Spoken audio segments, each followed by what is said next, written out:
Hello, everybody. Welcome. Justin Rivers here, Chief Experience Officer for Untapped New York. If there is anyone new on the insiders, or any new insiders, I should say, welcome. But of course, hearty welcome to our tried and true insiders. I see lots of familiar names coming in from California, San Francisco, Boston, Rutledge, PA, Greenwich Village, Inwood. Another San Francisco, our speaker, Jessica, is in Berkeley. So I also should be saying good morning as well. I say good afternoon because I'm so New York centric. So I apologize for all of you tried and true Californians who have been, or West Coast guys who've been coming on. Good morning to you. You're here early for us. West 72nd Street, Bay Harbor Islands in Florida. Very, very cool. Thank you. Judy from Brooklyn. I am reporting from Windsor Terrace, Brooklyn, right next door to Greenwood Cemetery, but that is not the cemetery we're going to talk about today. Jessica Ferry is back. She is going to speak about two famous cemeteries in Queens. So we have Calvary and Mount Zion. And of course, a lot of people know, or if you are New Yorkers, it's hard to miss Calvary. I believe it is the largest cemetery in the country, but Jessica can correct me if I am wrong. And as I had read in the description, there are more people in that cemetery than there are in Queens alive right now, which I think is awesome for the cemetery, not for the people. But Jessica is speaking from her book, Silent Cities, New York, Hidden Histories of the Region's Cemeteries. I've put the link to that book in the chat, and I will again before the end of the chat. If you have questions for Jessica throughout this chat, please put them throughout the talk, please put them in the chat. I will be monitoring, and then we'll do it at the end. So without further ado, Jessica, please take it away. Thank you. Thank you so much to Justin and to Untap New York for having me back. Yes, Silent Cities is a project that illuminates what our cemeteries say about a place and its people. Silent Cities New York is my first book in a series. The second book, Silent Cities San Francisco Bay Area, will publish next year in 2021. In my last talk for Untapped New York, and if you were present for that one, thank you so much for coming back, was about the female artists of Woodlawn Cemetery in the Bronx. And today, as Justin said, I'm going to be talking about Calvary Cemetery and Mount Zion Cemetery. They are both in Queens. So if you've ever taken a flight in or out of LaGuardia Airport, you have most likely driven past Calvary Cemetery, looked out your window and at the rolling hills of the endless tombstones in stark relief against the Manhattan skyline in the distance and wondered, what is that? That is Calvary Cemetery, and it is a stunner. Calvary, as Justin already mentioned, is the largest cemetery in the United States in terms of interments. So there are more than 3 million people buried at Calvary, more than the living population of Queens, which is currently at about 2.23 million people. The photograph that's on the cover of my book, this is my book, was taken in Calvary looking back at the city. So it's just a really stunning landscape, I think, which captures sort of the entire purpose of my book, and it's quite fitting. This is my Instagram and my Twitter, if you're interested in following me there. I have never included that before until now. I don't know why, but there I am. Calvary is one of those places that's just as overwhelming looking in as it is looking out. The sheer number of tombstones makes the place feel impenetrable, and the reasons for Calvary's size are manifold. First and foremost, Calvary is a Catholic cemetery. It is owned and maintained by the Archdiocese, meaning that the vast majority of people buried here are Catholics, mostly Italian Catholics and Irish Catholics, as you can see from this gorgeous tombstone. Established in 1848, just 10 years after Greenwood Cemetery in Brooklyn, the power and influence of the Catholic Church allowed them to develop an incredible amount of land. And as we all know, land is at a premium in New York City. This is a map of Calvary. So today I'm going to be talking about Old Calvary, which is the oldest part of the cemetery, the first part of the cemetery. It's currently divided into 4 sections. So I don't know if you guys can see my cursor, hopefully you can, but the section on the left is First Calvary. And then the road that you see cutting through it, that is the BQE, the Brooklyn Queens Expressway. And then on the right-hand side, you have Fourth Calvary, which is the newest part. At the very bottom, in the middle, that is Second, and then at the top is Third Calvary. So, but today we're going to primarily focus on the older part, which is on the left-hand side.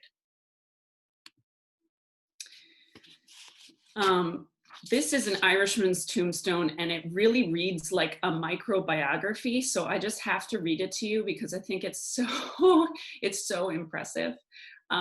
Richard Burns, native of County Cavan, Ireland, Colonel, 28th Mass Voluntary Infantry, First Lieutenant, 5th U.S. Cavalry.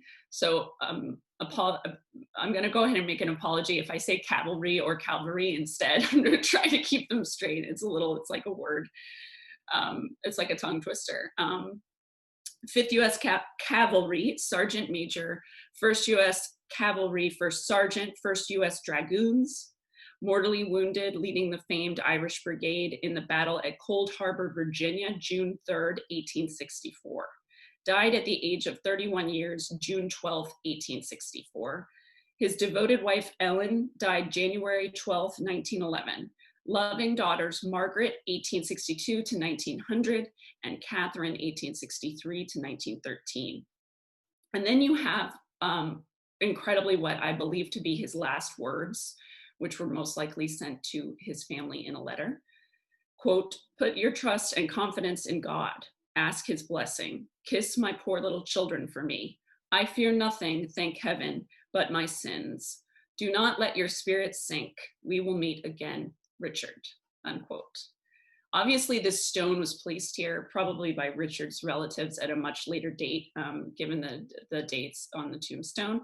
But this is just an incredible record of one individual in the over 3 million at Calvary. So I think it really speaks to what we are dealing with here.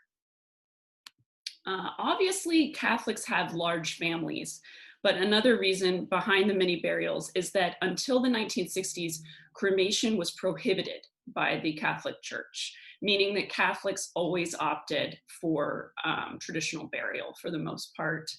And many Catholics today still stand by the Church's original doctrine and opt for traditional burial, whereas most Americans do not. Like 66% of Americans choose cremation. Though today the Vatican says that cremation is okay, they still recommend that cremains are buried in a cemetery rather than the ashes being scattered or taken home in an urn. So this is another reason why Calvary is so crowded. This is another tombstone that the Doyle family that lists dozens of family members, their birth date and their death dates. It's just a remarkable record of one family. This is one of my favorite tombstones, monuments at Calvary. Unsurprisingly, the religious memorial sculpture within this cemetery is absolutely stunning, especially obviously in the older part.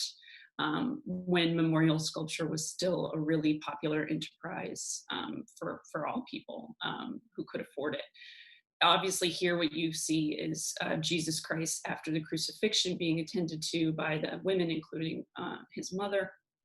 But I think one of my favorite parts is that you could see the patriarch and matriarch of this family, their likeness in this sort of bas relief stone carving underneath their portraits, which I just find to be absolutely kind of unbelievable. It's just a really beautiful spot. Calvary is also the resting place for Catholic priests. Their tombstones flank a statue of Jesus holding a lamb in long regimented lines, and their epitaphs contain not only their birth and death dates, but also the date on which they were ordained. It's really kind of a very interesting part of the cemetery. Catholic cemeteries in the United States were also some of the only burial grounds that would take in burials of the homeless or the unclaimed.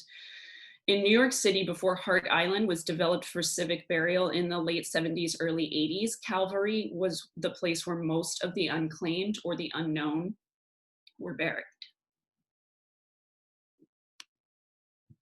Though Calvary was founded in 1848, there are graves hidden near the back of Old Calvary, tucked under the bridge, that date back to the 1700s. This was the family burial ground of the Alsop family. They had a family farm on this land and they sold it to the archdiocese under the condition that their family burial ground would remain and that they would be allowed to visit. It's still there today.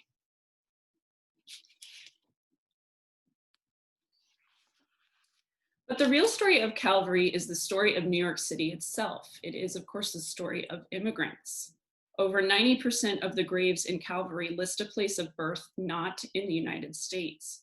Born in Cork, born in Galway. Annie Moore, the first person to be processed through Ellis Island when she was just 17 years old, is buried at Calvary. When the Great Famine began in Ireland in 1845, people left Ireland by the thousands. By 1850, the Irish made up 25% of the population of New York City. Italian immigration came a bit later, but by 1930, Italian immigrants made up 17% of the population of the country, of the city.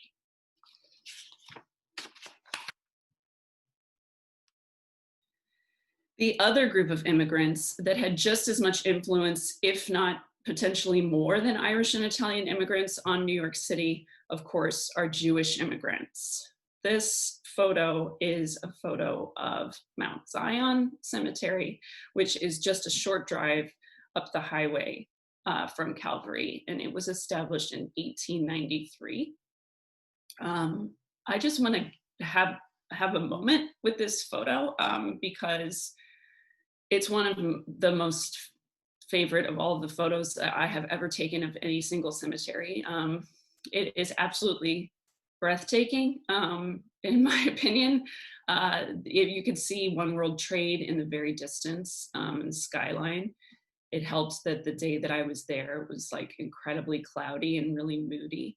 But basically, if you drive or walk into the official entrance of Mount Zion and then you work your way to about the center of the cemetery, there is one main path that you can see the sidewalk. And basically you walk up, there's a slight incline. So you cannot see this, you can't see the rest of the cemetery.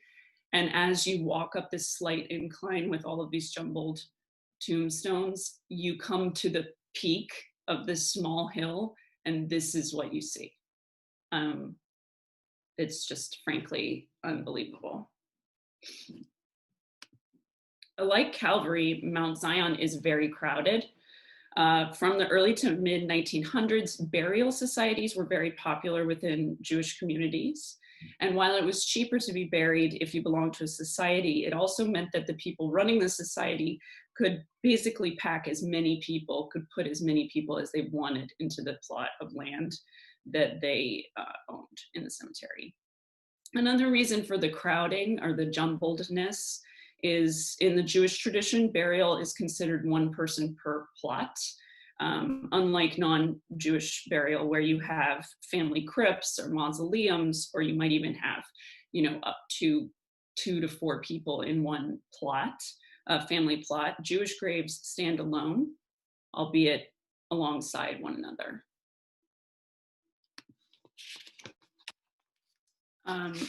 Mount Zion is just one of the most stunning places I have ever visited. The juxtaposition of these crowded, intricate, almost claustrophobic, to be honest, tombstones against the ominous smokestacks, which once belonged to the incinerator of the now defunct New York Sanitation Department. It's since moved locations, gives the cemetery an eerie atmosphere, which is an understatement. And one of my favorite things about Mount Zion are its portraits. From about 1930 to 1950, A process called enameling allowed for portraits of the deceased to be burned onto enamel plates and then placed onto the tombstones. This one is for Bessie Perlman. She died September 8th, 1934, aged 31 years. And her epitaph reads simply, "Beloved daughter and sister." Today, there are 1.5 million Jewish people who call the New York City metro area home. That's more than the Jewish populations of Chicago, Philadelphia, San Francisco, and Washington, D.C. combined. Mount Zion was busiest in the years between 1930 and 1945, so it's not difficult to imagine what would have happened to these Jewish people, the majority of them who are buried here at Mount Zion, had they not been citizens of New York at that time. Back at Calvary, one thing that's unavoidable is the presence of planes. Though with COVID, there are certainly less in flight. Both Calvary and Greenwood Cemetery are on the flight path to LaGuardia, and Calvary is considerably closer, so the planes are much louder. As any New Yorker knows, the sight of a plane on a clear day inevitably brings up memories of 9/11. You can see One World Trade from Calvary near the Italian section, or from Old Calvary, I should say. There are 11 people buried at Calvary who were killed on 9/11. And a memorial plaque was placed here, in addition to the planting of an avenue of champion trees. It's the section of the cemetery where you used to be able to see the trade towers. Congressman Joseph Conway spoke at the dedication service for the trees and the memorial stone in 2002. Referencing the work of first responders, he quoted from Lincoln's Gettysburg Address.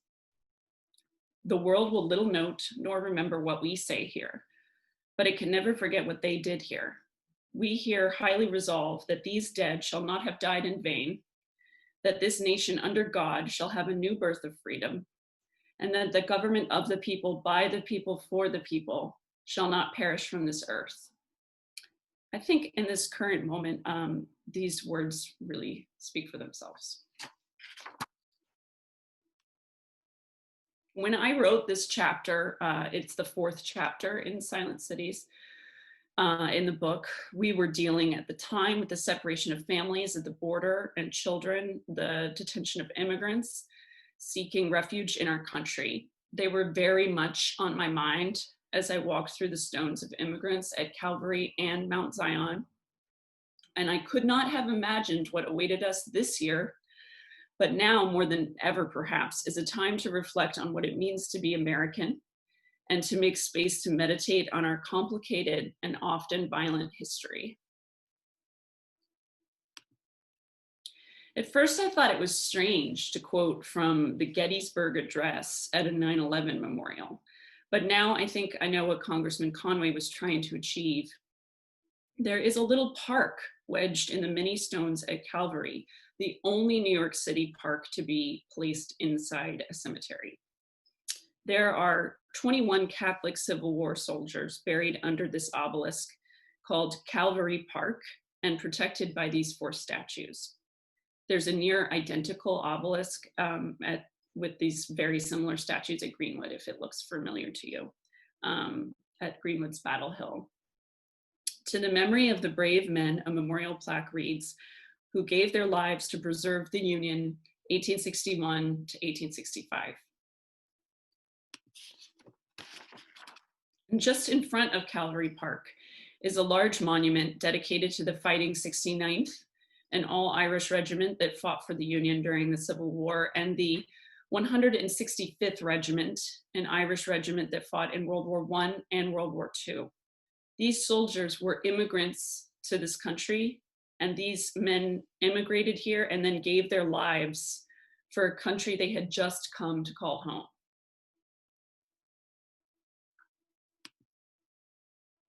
When I was working on this book, I discovered that there's a difference between the terms memorial and monument, although oftentimes we use them interchangeably. A memorial is something that's placed in memory. A monument is something that celebrates or commemorates that memory. When France extended the Statue of Liberty as a gift to the United States in 1886, the country did so in acknowledgement and celebration of America's abolition of slavery. In original plans for Lady Liberty's design, she held a broken chain, symbolizing the freedom of the enslaved, a piece in each hand. The designers ultimately thought the optics were too controversial, so they removed the broken shackle and they placed it at a less visible place at her feet. The broken chain is barely visible amidst her long robes, but a closer look reveals a partially hidden, equally important part of the statue's symbolism. She greets immigrants to New York, those tempest-tossed, with her torch lighting the way to freedom. But if you look carefully at the Statue of Liberty from behind, you'll see that she is not standing still in greeting. She is walking forward with one foot raised.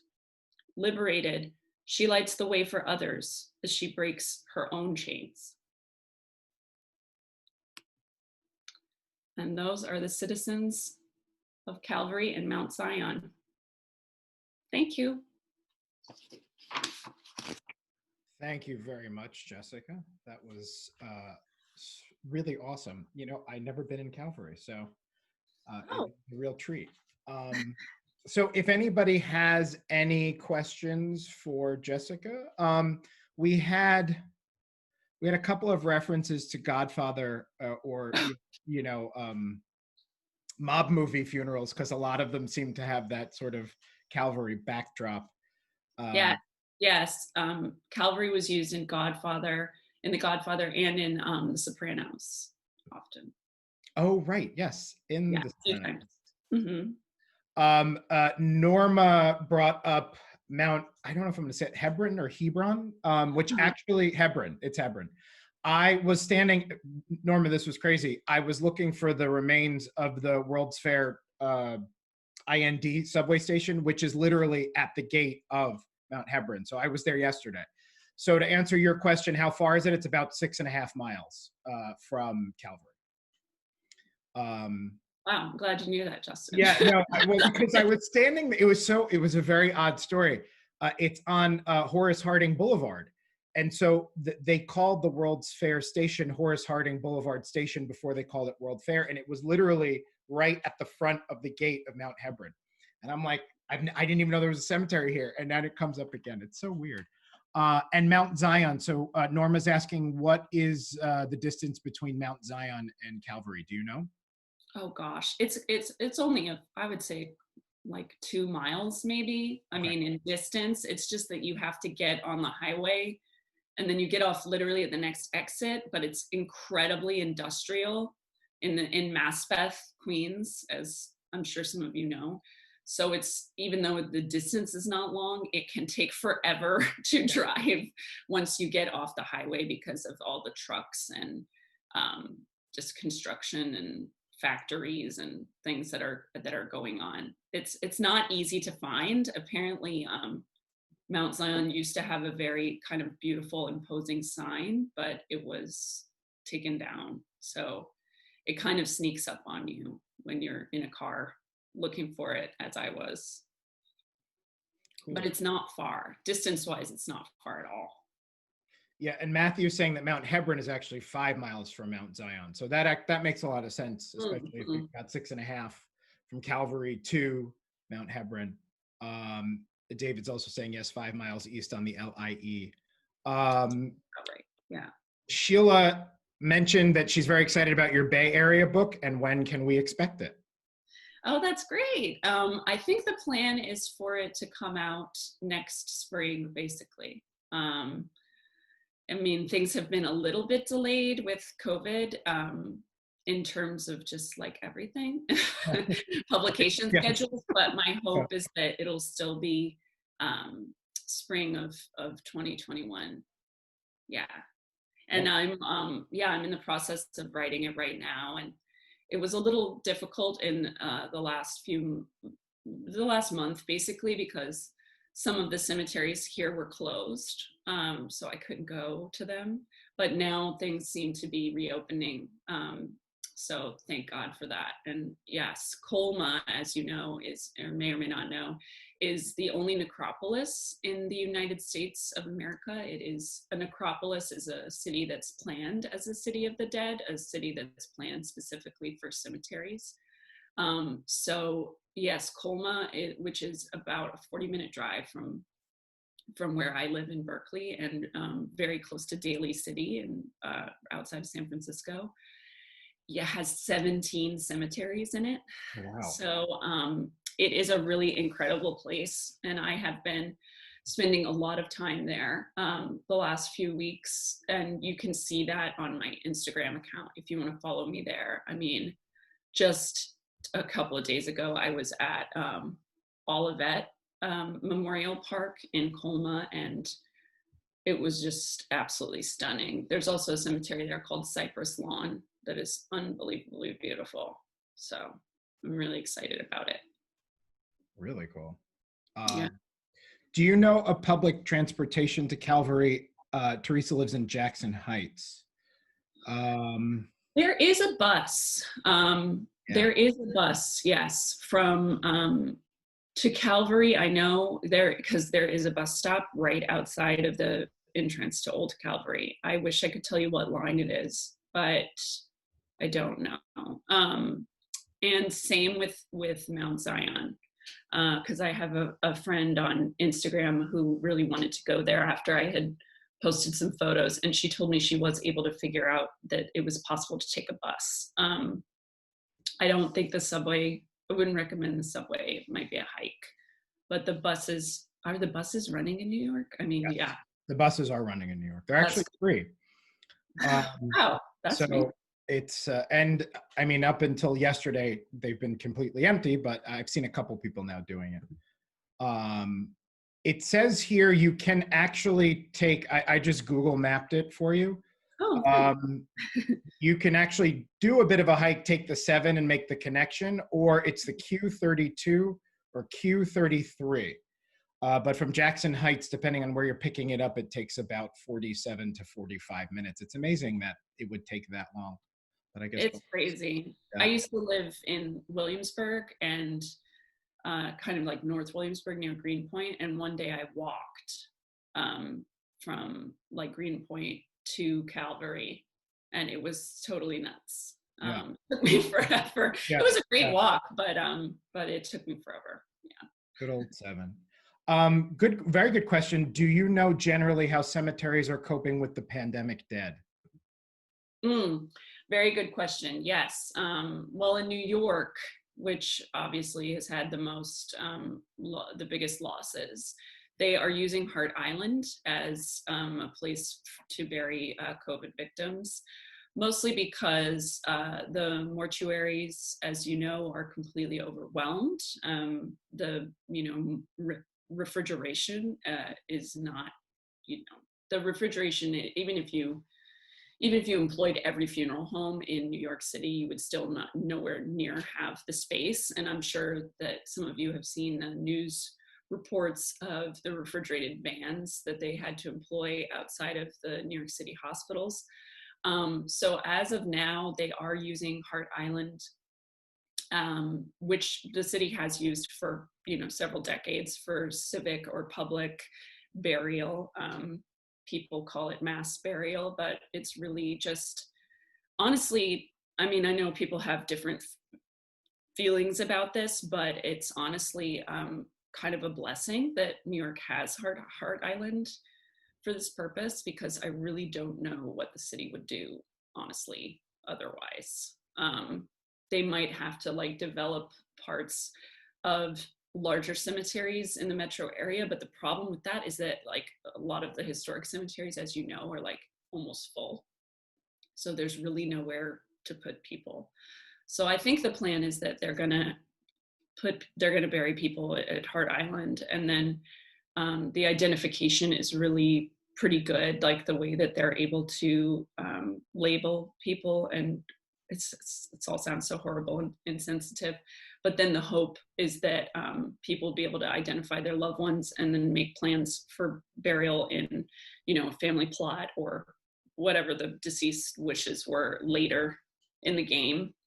And I think they also passed legislation. AOC was, she was instrumental in this, to get FEMA funds redirected for people who have lost people with COVID in terms of the cost of funeral and the cost of burial if the death was due to COVID, which is really great because those things are very expensive, as we all know. Yeah. And there are, for people who are burying, just to expand on that, for people who are burying family members who died of COVID, each cemetery I know has their own specific rule depending on what their state and local legislature say for rules. So for, as I was telling Jessica, the day Jessica did her first talk, I was actually in a cemetery. I was burying my grandmother who died of COVID that day in New Jersey, in Paramus, New Jersey. And so we were allowed 7 or 8 of us with the priest, and we had about 10 minutes, and that was what we had. And then we had to go. It was, and we're from a big Italian family, and it was a very strange thing that all you got was 10 minutes with grandma, and that was it.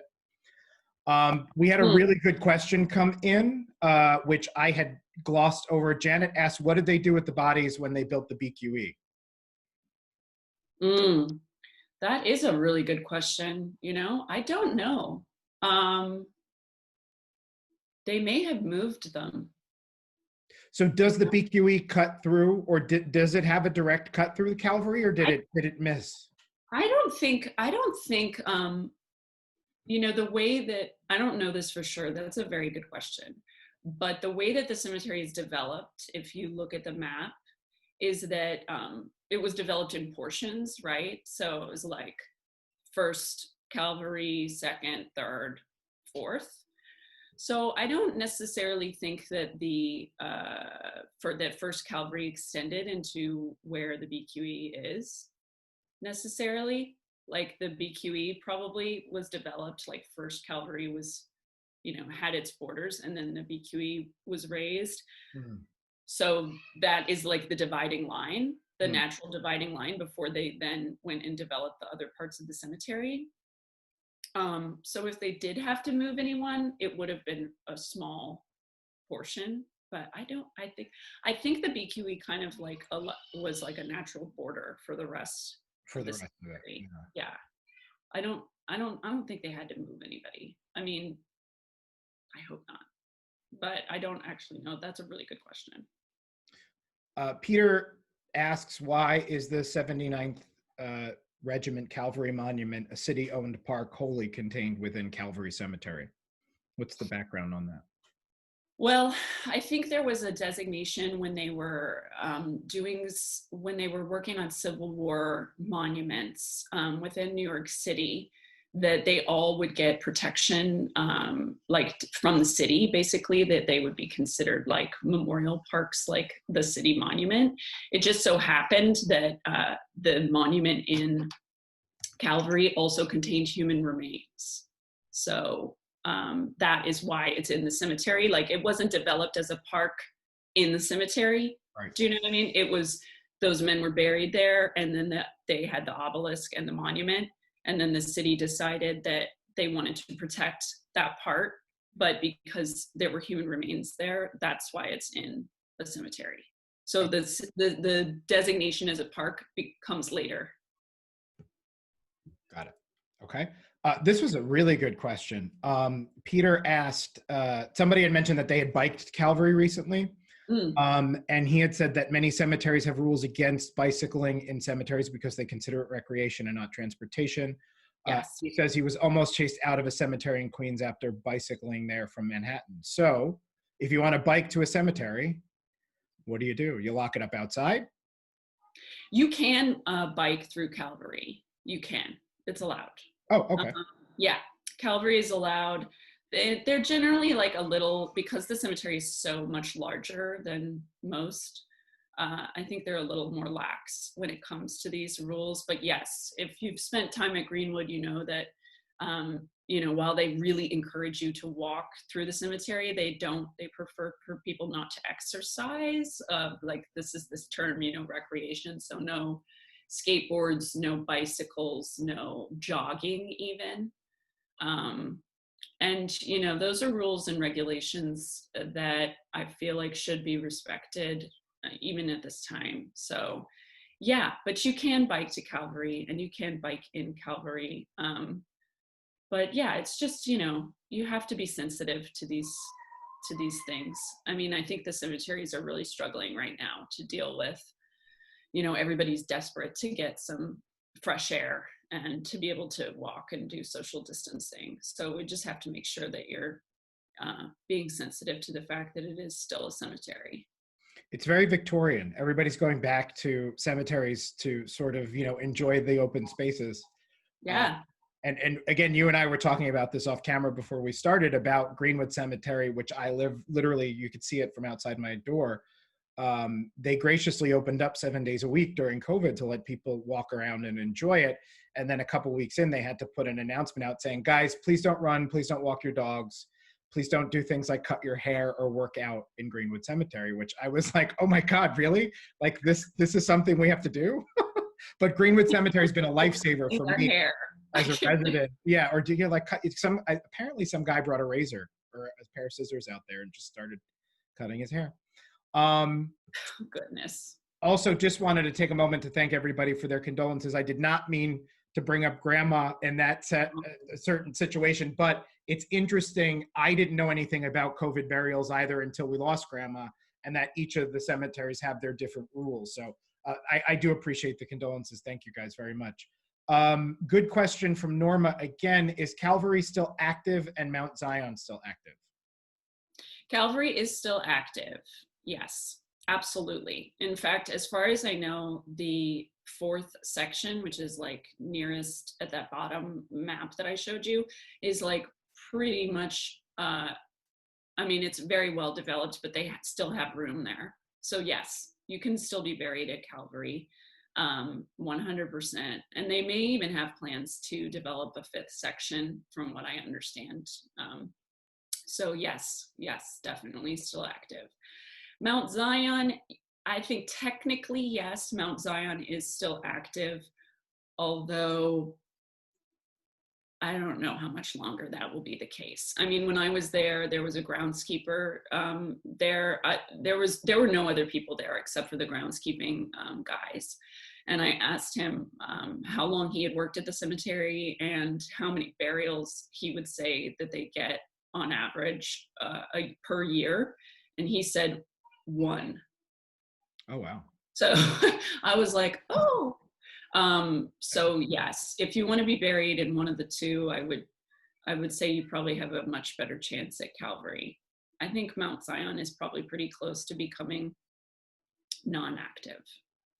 Got it. Janet Bracco, thank you. I probably might see you in Greenwood, although it's very big. Janet says she loves Greenwood. She walks there every week. I do too. And she backed me up. She said he was trimming his friend's hair. Janet's going tomorrow. I'll see you there tomorrow, Janet. I usually go around 2 to 3 right before they close the gates. Peter said historically people would visit Victorian garden cemeteries as if they were parks. Yes, and that was accepted. They'd even picnic there. I remember reading about a couple that would picnic in a cemetery. David said that the city purchased land for the Civil War Memorial from St. Patrick's in 1869 with guarantee of access. Of course, what's now Queens didn't become part of Greater New York until 1899, right? Until the five boroughs. Really great chat, guys. This is great. Oh, Richard, I skipped over this as we moved on. Richard said, the part from 48th to 58th Street is right through the middle of Calvary. They must have moved some bodies. Don't think we're driving over them. So just wanted to probably not. They probably moved a few. Yeah, just wanted to add that in. Any other? Oh, somebody had asked for your Instagram again. Oh, let's put that. I'll put that up. Definitely put it in the chat. This has been a very active chat, so things are going by very quickly. Yeah, Janet asked for your Instagram again. Janet, who's going to become my cemetery buddy. Janet, what neighborhood do you live in? Windsor Terrace, or do you live on another side of the cemetery? Just out of curiosity. I have a family plot card from Greenwood from 1871, and it says you can picnic, but no pets allowed. That's what Jacqueline says. Yeah, no pets. Can you guys see this? So we're seeing you reshare your screen again. Yep, that's good. Leave that up. That's great. So there's your Instagram. There's the book. Again, I posted the link to the book in the beginning of the talk. Say hello to the parrots at Greenwood. Yes, the parrots at Greenwood are awesome. Yeah, the parakeets. Yeah, if you guys are interested in Greenwood, definitely. The first chapter of the book is all about Greenwood. Did we cover, in the talk that I missed, did you cover Greenwood? No, the last talk was about Woodlawn in the Bronx. Woodlawn, that's right. Yes, because somebody told me they went to Woodlawn after attending your talk that weekend. Oh, that's great. Absolutely loved it. Woodlawn is great too. But we should do a Greenwood talk then. Yeah, definitely. Yeah, the chapters of the book are all organized by, different parts of different stories of the development of New York City. So Greenwood is the first chapter as New York's first park rural cemetery. And there's a lot in that chapter about the Victorian ideal of the park cemetery and the idea of the good death and, what cemeteries were originally intended for. So, yeah, and if you guys are interested, I can tell you what the other cemeteries are in the book. Yeah, could you put that in the chat before we sign off? Just the highlights, because I saw a big head nod a couple times, so people are interested. Sure. How do I do that? So just put it in can you see the chat? Go up to, I think it might be the top of the screen for you. You'll see chat there's 3 dots. The chat will show up and then you can type in there. Oh yes, the pet cemetery intrigues me too. Yes, the pet cemeteries are awesome. So yeah, there's Greenwood, there's Woodlawn. Oh, Judy. Okay, so Judy said she's an ambassador at Greenwood. Oh, great. The picnic patrol. People with family plots can still visit them and picnic, just not others. Okay. There are at least 2 dogs at Greenwood too. Thank you, Judy. I did not know that. Buried, I'm assuming, right? Yes, I'm assuming that's. Well, Judy, I thank you because Greenwood has been part of my COVID sanity regimen. And again, the trees in Greenwood are outstanding too. There's a pet cemetery in Colma and in the Presidio of San Francisco. That might be a whole new book, Jessica. Pet cemeteries. How do I? Oh yes, pet cemeteries are great. Did that work? Yes, it did. So we see it. And then in the Manhattan chapter, there's the 9/11 Memorial Museum, which is also a cemetery, as you know. And there are the 2 Trinities, Uptown and Downtown St. Paul's, and the African Burial Ground, which is in Lower Manhattan. I have a question. Sorry. Go ahead. Sorry, there are 3 Jewish cemeteries also in Manhattan, which are all defunct and you can't go in them, but you can certainly see them. And actually the one in Chinatown is the oldest Jewish cemetery in the United States and the oldest Jewish congregation in America. Jirith Israel, right? God, I love that cemetery right off of Confucius Plaza. Really cool. Oh, great. I wish the city would do more. It really should do more. It's one. Very historic, and every time I go by it, it's usually in some state of growth or. Yeah. It's not good. My question, because I actually last week just did a maritime talk, and the East Coast Memorial, is that technically considered a cemetery or not? It's just a memorial. They say it is basically the final resting place for all of those servicemen who gave their lives to service and lost their lives in the Atlantic. That's not technically a cemetery, though, is it? No. So oftentimes there are monuments, that Okay. commemorate like a loss of life, but like that. But there aren't necessarily human remains Oh, underneath.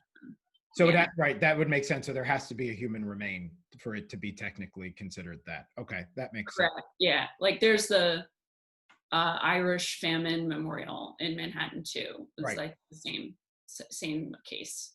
Got it. Yeah. Okay. Any other questions? You're getting rave reviews. Everybody enjoyed it, of course. Um, and I think we might need to have you back to do a little Greenwood.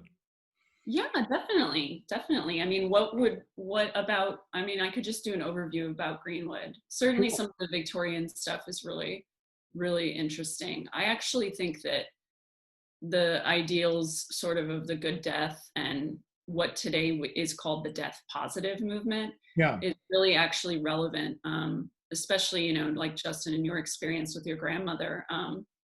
Unfortunately, like the whole idea of the good death is that, you're present for your loved one's a death. You take responsibility to wash the body. You lay the body out in the home. People died at home. Right. And, in basically the last 50 years, we've had, total hospitalization of death and dying. Most Americans die in the hospital or in hospice care. And unfortunately, with COVID, like all of that has become even more pronounced, Yeah.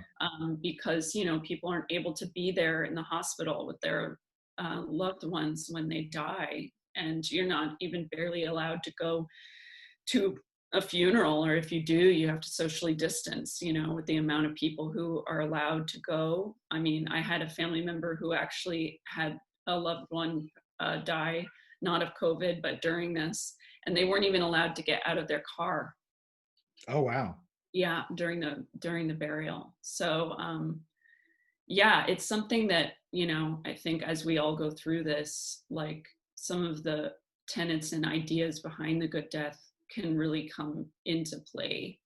And in my opinion, there is nowhere really in the United States that exhibits them in such a beautiful way as Greenwood. I Yeah, mean, definitely. yeah.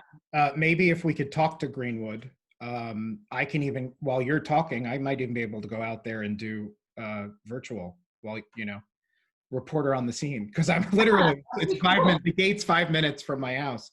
Yeah, that would be The awesome. Fort Hamilton gate. So if there's Oh, anything you want to that's bring out there, I can go out with a camera and do awesome. live video, and you can, yeah, that would be fun. Yeah, We just definitely. have to talk to Greenwood to make sure they'd be okay with it. Maybe Judy, you could help me with that, or people at Greenwood too. I'm sure, Jessica. So, Yeah. Oh, definitely. so that would actually be pretty cool. Thank you, Judy. Yeah, let's. I think that would be pretty cool. We could maybe get that going for sometime in July, because we're filling our calendar for July now with events. Actually, something really good came in while we were talking. Does that mean the Prison Ship Martyrs Monument is a cemetery in Fort Greene? Because there are remains. I mean, anywhere where there are human remains is a cemetery. I mean, if even if it wasn't planned that way, like Okay. uh, like the 9/11 memorial, Right. you know, Right. you could call it a burial ground if you didn't want to go like as formal as using the. I mean, it's yeah, just because it's not planned, you know, but oftentimes, especially in New York, it's hard to realize like that there are human remains, there are cemeteries in underneath your feet, in Manhattan and in lots of other places in the metro area. I mean, the largest example of this is the African burial ground. Right. They know for sure there's at least 3,000, but they think there may even be more, like up. I've heard numbers upwards of 7,000 to 10,000. Oh, wow.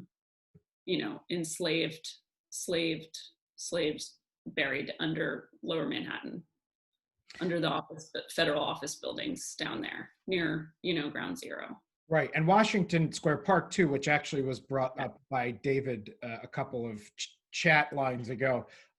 They had said there were close to 22,000. Yes, Possibly. yes. Washington Square Park used to be a cemetery. Yeah. A lot of like big parks, city parks, municipal parks, all over the United States. There's one in, I think it's in Denver. I can't remember the name of it, but it was a huge cemetery. And then basically the city decided like, oh, we need to have a park here, which is also the case with Washington Square.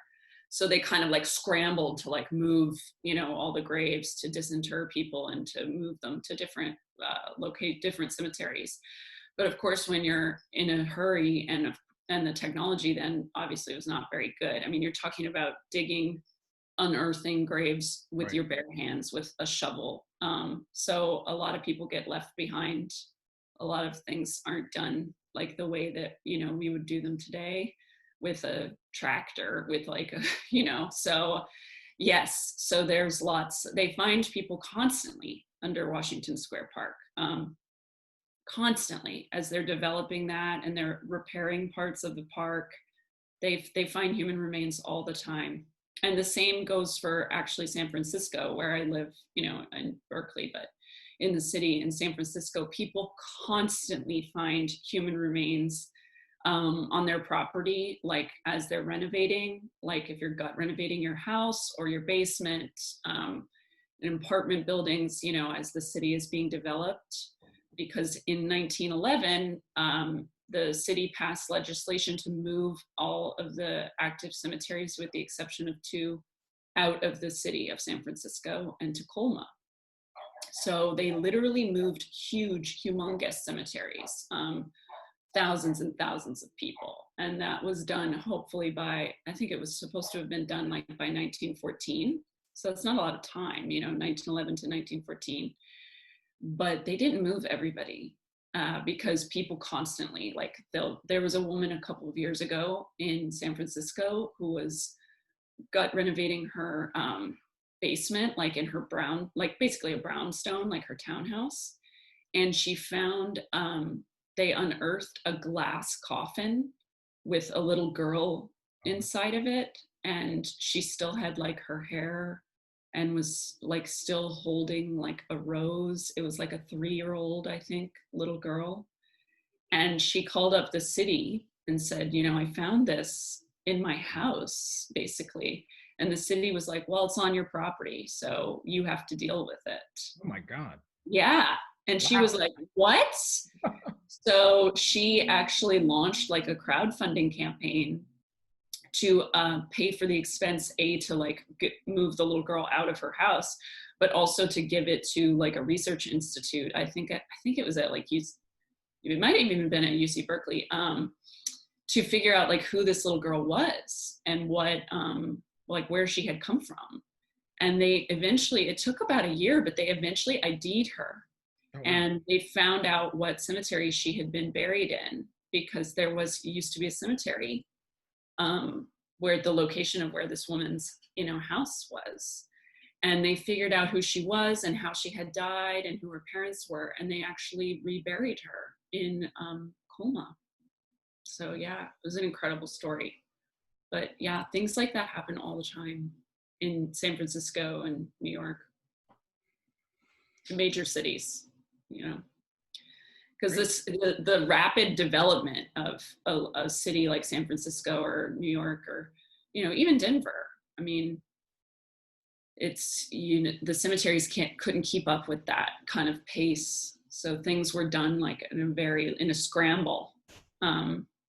So yeah, I mean, I think also what's really fascinating about this whole thing is like learning about, or in writing these books, learning about African-American burial grounds, slave burial grounds, indigenous burial grounds, the places that aren't marked, right, that, receive no commemoration or no monuments, are largely forgotten. And there is a writer, and now I'm blanking on his name, but he does incredible journalism work for the New York Times about Black cemeteries across the United States. And it's just really unbelievable, the shape in which some Black cemeteries are in this country. It's really disturbing. So he chronicles that and takes a lot of photographs of sort of neglected Black cemeteries all over the United States. And that's really important work that he's doing. I wish I could remember his name. I'll have to remember and get back to you guys. Yeah, I think what we are deciding to do as a sort of a, I think, a best practice for these. There's been a lot of interest in the chats and the chat transcripts. So once we upload the videos, I think we're going to start sending the videos with the chat transcripts to the registrants, just because we've had a big demand for them. And this chat's been great. We've been getting more information coming through, links to Robert sent something about tombstones under the Betsy Ross Bridge in Philadelphia. So I want everybody to be able to also, David's been sending some really great stuff from the digital collections of the New York Public Library. Basically insurance atlases, which can help, he's saying, in the BQE LIE question for Calvary. So yeah, that's a really good question. Yeah, these chats are becoming really good resources. So if you can think of his name, I can send the information out with the email when we send the video out. So just you can send it to me, or we can put it in the chat. I think I remember reading an article or two from him, but I cannot remember his name either. I think, but I'm pretty sure I know who you are talking about. With that, if there are no other questions, I think this was great. This turned out to be 2 talks in one. Yeah.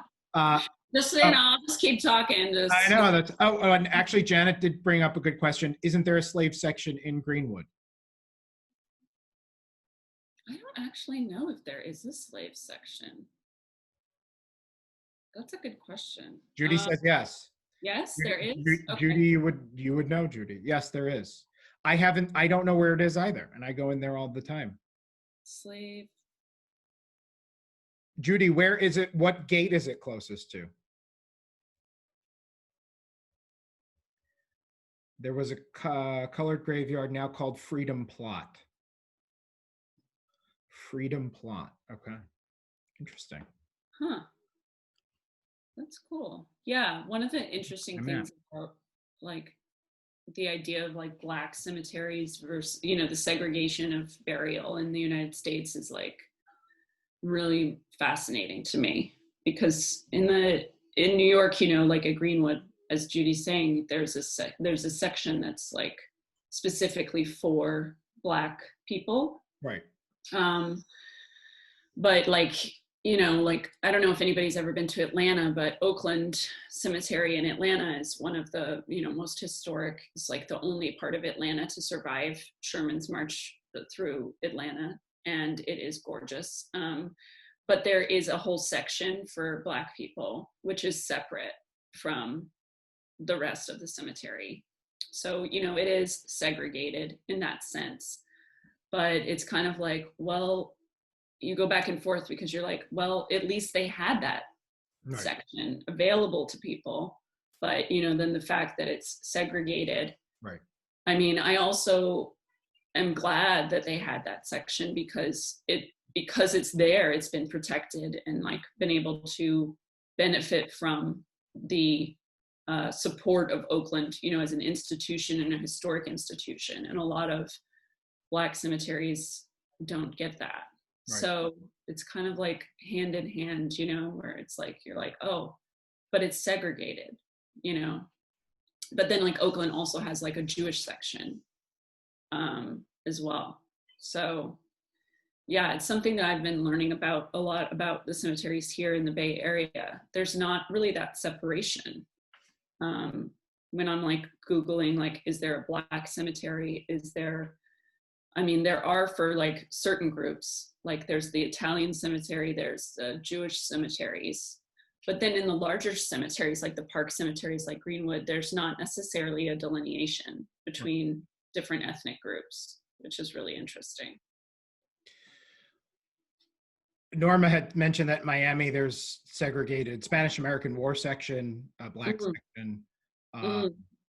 And the update has been that the Freedom Plot in Greenwood is by 37th Street, not far from, oh, okay. I know exactly where that is, not far from Crescent Water and Delwater. Oh, Richard, sorry, Richard. Richard would like an email address for you to contact you. Oh, it's just my name at gmail.com. Okay, I'll put that in the chat. Any other questions? We are at 1 o'clock, guys. So if we've got anything else, that's great. If not, we can wrap it up. I do believe, Jessica, we'll have you back. I'm kind of hell-bent on doing this Greenwood. And if Greenwood lets me go in to highlight some things that you tell me to go to, Yeah, we'll definitely. do it. We'll do a virtual talk, virtual tour at the same time. I'll get Michelle back on to moderate because we'll need a third person for that, but it would be a lot of fun. Yeah, I know a lot of people there, so they're very nice and cool. Yeah, and we've got Judy. Thank you, Judy. I'm so glad. Judy, I'll come say hi to you too when you're working. So thank you everybody for joining us. Thank you very much, Jessica. Again, very informative. Everybody's talking about how much they loved it. The link to Jessica's book is at the top of the chat. I will hopefully see you guys tomorrow. Tomorrow we are doing, actually I am leading a talk on the secrets of Grand Central Terminal. For those of you who may have gone on our Grand Central Terminal tour, I am going to do some new information. I'm going to be focusing more on my time when I took the Danny Brucker tour, so the spaces that are involved in that. So sort of the really hidden places we don't normally get to go to. We're going to talk a little bit more about some of the movies that were filmed in Grand Central Terminal, including North by Northwest and The Fisher King, and a little bit more about Jackie O's attempts to, or successful initiatives to save Grand Central Terminal. So hopefully I'll see you then tomorrow at noon. That will be me. On Thursday, we're doing a talk behind the curtain, the birth of Broadway, with Ralph Lewis, talking about the birth of Broadway theater. So hopefully we'll see you then. Thank you again, Jessica. Thank you, everybody. Have a great day. Stay safe, and we will see you soon, guys. Thank you. Thanks, Thank Jessica. you. Bye. Thanks again. Thanks, Justin. No problem. Bye.